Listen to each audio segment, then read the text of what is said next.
Paper leaks, जैसे आपने कहा नीट, नीट को मैंने भी काफ़ी एक टाइम पे स्टडी किया था कि 30,000 के करीब सीटें हैं और पता नहीं कितने लाखों बच्चे देते हैं, 20-25 लाख बच्चे देते हैं। और इतना बड़ा आर्बिट्राज कह लीजिए कि जैसे अगर आप गवर्नमेंट कॉलेज में जाते हैं, एक ना सिर्फ वो ज़्यादा प्रेस्टिजियस है जैसे लाइक मौलाना आज़ाद या एम्स वगैरह, उसकी फीस इज़ मच लोअर, और प्राइवेट में फीस 3-3 करोड़ भी है। तो अगर आपका गवर्नमेंट में हो जाता है जो नीट के थ्रू होता है, तो मतलब इतनी बचत है, स्पेशली कई फैमिली ऑफ डॉक्टर्स होते हैं, उनके बच्चों को बनाना ही है। तो जो सिस्टम है वो ऐसा है कि अगर मैं 30 लाख में मेरे को कोई पेपर देगा और अगर आपके कोई उसूल मॉरल्स नहीं है तो आप बोलोगे ठीक है यार, फिर भी बचत है। और एक अथॉरिटी बना दी गई है, नई चीज़ है ये, पहले अलग अलग कॉलेज अपना करते थे, सीबीएसई करता था, अब नेशनल टेस्टिंग अथॉरिटी नाम की एक वेल इंटेंशनड अथॉरिटी है कि ये सारे टेस्ट कराएंगे। लेकिन वहाँ कई लोगों के पास तो पेपर है, और अगर 10% सीटों में भी धांधलेबाजी हो रही है, 30,000 में से 3,000, और पेपर आपने कहा 50 लाख का भी बिकता है, और 30 लाख से 50 लाख तो 1,000-1,500 करोड़ की कमाई, मतलब इंसेंटिव बहुत ज्यादा है।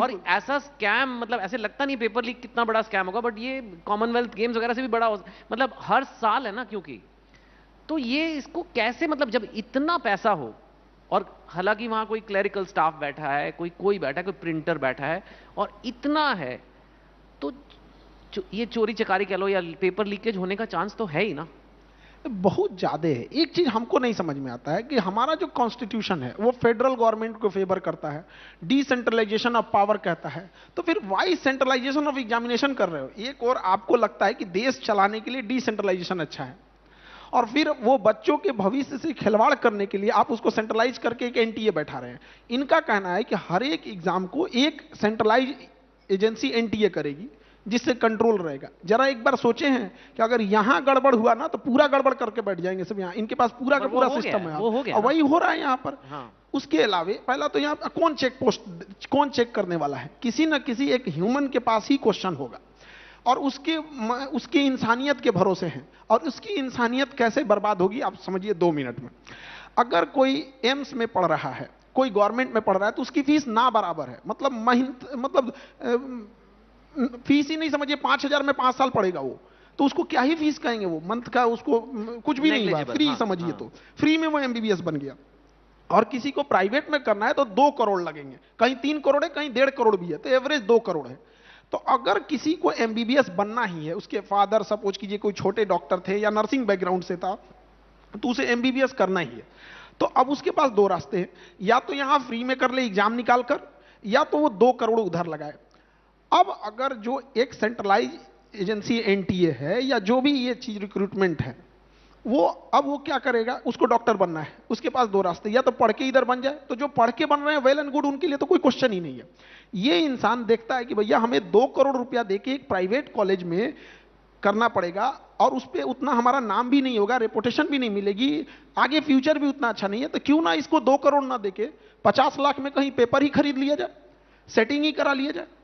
जिस वजह से ये एक, अब जो ऊपर ईमानदार बैठा है उसको लालच दिख रहा है, भाई एक इंसान को अगर हमने एक पेपर दिया 50 लाख आ सकता है, 10 को पकड़े तो 5 करोड़ तो इसे निकाल देगा यहाँ पर। अब तो इतनी बड़ी बड़ी संख्या है कि हमको लगता है बोलने में एक आध जीरो आगे पीछे हो जाएगा। हाँ। तो ये एक बड़ा समस्या है कि आपने प्राइवेट स्कूल का फीस इतना भयानक रखा है 2 करोड़ कि बच्चों को यहां से यूक्रेन जाना पड़ता है एमबीबीएस करने के लिए।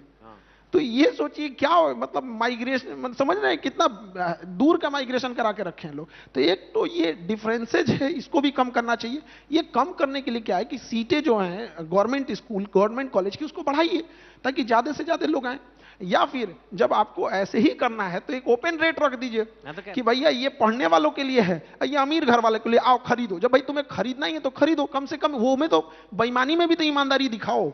हाँ, मतलब अगर लीकेज से तो बेटर है, बिकॉज वो हो रहा है, वो सबको दिख रहा है। आप बात समझिए, हम कोई आवाज दबा दे अलग बात है, बट हम लोग कहना है कि हम लोग